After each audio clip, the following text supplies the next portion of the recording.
ঢোলের ভেতরে ডাইনির সংসার।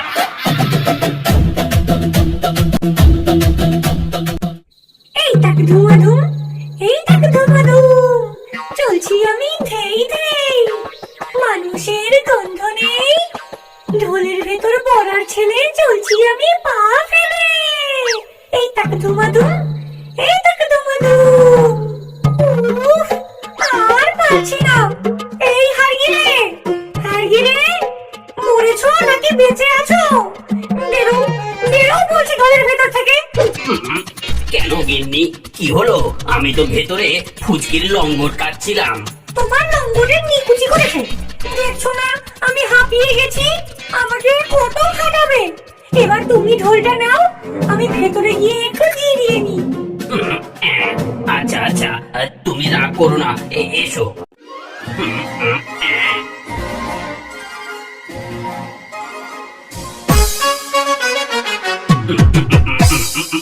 টাকডুমাডুম, ওই টাকডুমাডুম, বউয়ের কথায় উঠি বসি, হাড়গুলো সব যাচ্ছি খসি।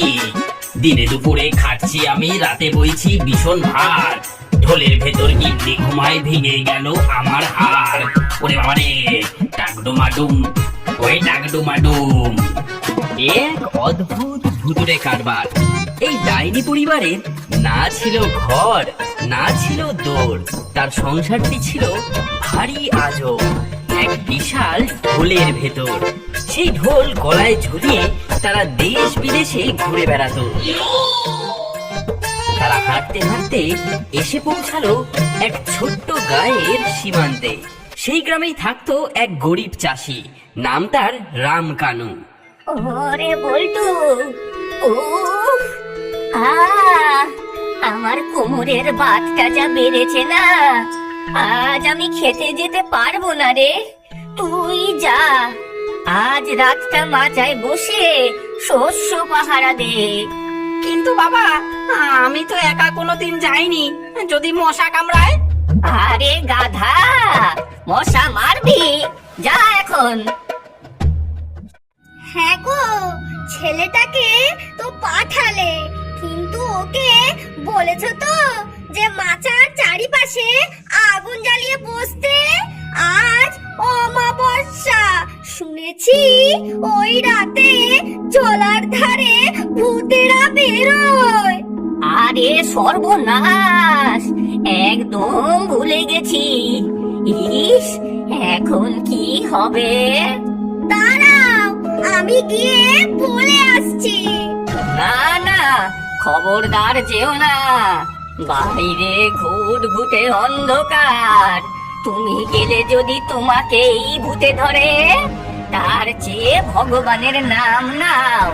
বল্টু বোকা হতে পারে, কিন্তু ওর কপালটা ভালোই। বাহ বাহ বাহ, বেশ বেশ নাদুস নুদুস একটা বোকা ছেলে। এদিকে আমার কাঁধটাও যে ব্যথা হয়ে গেছে, গিন্নি আর ছেলেকে এবার এর ঘাড়েই চাপাতে হবে। এই যে ভাই, একটু শুনবে? কে কে ওখানে? আমি ভাই, এই যে ঢোলওয়ালা, বড় বিপদ, একটু জল খাওয়াবে? ভাই, তুমি জল আনতে যাওয়ার আগে এই ঢোলটা একটু ধরো তো, মাটিতে রাখলে ইঁদুরে চামড়া কেটে দেবে। ওরে বাপরে, এ কি ভারী! তুমি কি এর মধ্যে পাথর ভরে রেখেছো? পাথর না ভাই, হিরে মানিক আছে। তুমি ধরো, আমি একটু আসছি। বল্টু ঢোলটা গলায় জড়াতেই হাড়গিলে এক ফু দিয়ে অদৃশ্য হয়ে যায় এবং জাদু বলে ঢোলের ভেতরে ঢুকে পড়ে। হ্যাঁ, আরে বাপরে, লোকটা গেল কোথায়? হাওয়ায় মিলিয়ে গেল নাকি? যাই হোক, ঢোলটা তো বেশ দেখতে, কিন্তু কি এটাকে নামাই কি করে? হ্যাঁ, ও মা গো, এ কি হলো? ঢোল যে নামছে না। কি কোথায় আছিস? বাঁচা, বাঁচা! ওই ওই ওই, কিসের বাচ্চা রে, কিসের বাচ্চা? তুই এখন আমাদের বাহন। ওরে বাবা রে, ঢোল দেখি কথা বলে। উফ, চুপ কর তো বোকা কোথাকার। শোন, আমরা হলাম ডাইনি পরিবার, তুই এখন থেকে আমাদের গলায় নিয়ে ঘুরবি, আর রোজ নিয়ম করে 2 ঘন্টা ঢোল বাজাবি। যদি থাকিস বা আমাদের নামানোর চেষ্টা করিস তাহলে তোর ঘাড় একেবারে মুটকে দেব। কিন্তু কিন্তু আমি যে বাজাতে পারি না। যা পারিস বাজা শিখিয়ে, তোমার দাম বাজা, নইলে ঘাড় মটকাবো। হ্যাঁ, আচ্ছা আচ্ছা। বেচারা বল্টু ভয়ের চোটে সে সারা রাত পাগলের মতো ঢোল পেটালো।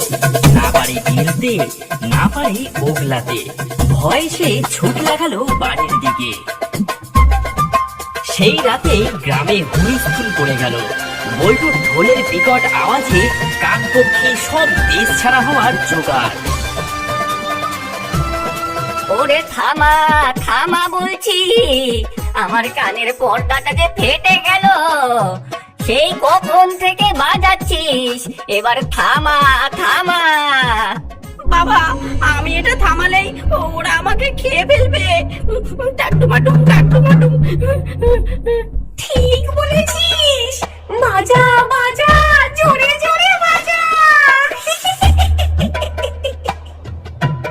রামকানু, রামকানু, তোমার ছেলের এই ঢোল বাজানোর জ্বালায় আমার গরু দুধ দিচ্ছে না, ছাগল ডাকছে না, বাচ্চাটা পর্যন্ত ঘুমাইতেছে না। এই এক্ষুনি এর গ্রাম থেকে বার করো, বার করে দাও এর গ্রাম থেকে। কাকু, আমার তো কোনো দোষ নেই, এই ঢোলে ভূত আছে। হ্যাঁ। এই ভূত না তোর মাথা, এই দূর হ, দূর হ গ্রাম থেকে, বেরো বেরো। গ্রামবাসীরা বল্টুকে তাড়া করে একেবারে গ্রামের শেষে পাঠিয়ে দিল। ঢোলের ভেতর থেকে ডাইনি পরিবার খিকখিক করে হাসতে লাগলো। ভালো হয়েছে বেটার। গলায় ঢোল ঝুলিয়ে বল্টু জঙ্গলের পথ ধরে হাঁটতে লাগলো। আর তার পেটের ভেতরে ইঁদুররা টন বৈঠক দিচ্ছে। ওরে ওরে, ও হার গেলে, আমার যে নাড়ি ভুড়িও হজম হয়ে গেল। ওই বল্টু, শিগগির খাবার জোগাড় কর, নইলে তোর কান দুটো ছিঁড়ে চাটনি বানিয়ে খাবো। হ্যাঁ রে বল্টু ভাতিজা, কচি দেখে কিছু জোগাড় ফোগাড় কর, আমার যে দাঁত খাওয়ার জন্য সুরসুর করছে। এই জঙ্গলে আমি খাবার কোথায় পাবো পিসি? এখানে তো গাছপালা ছাড়া কিছুই নেই। একদম বাহানা দিবি না, যা যা এখান থেকে, সামনে যা, ওইদিকে দেখ আলো জ্বলছে।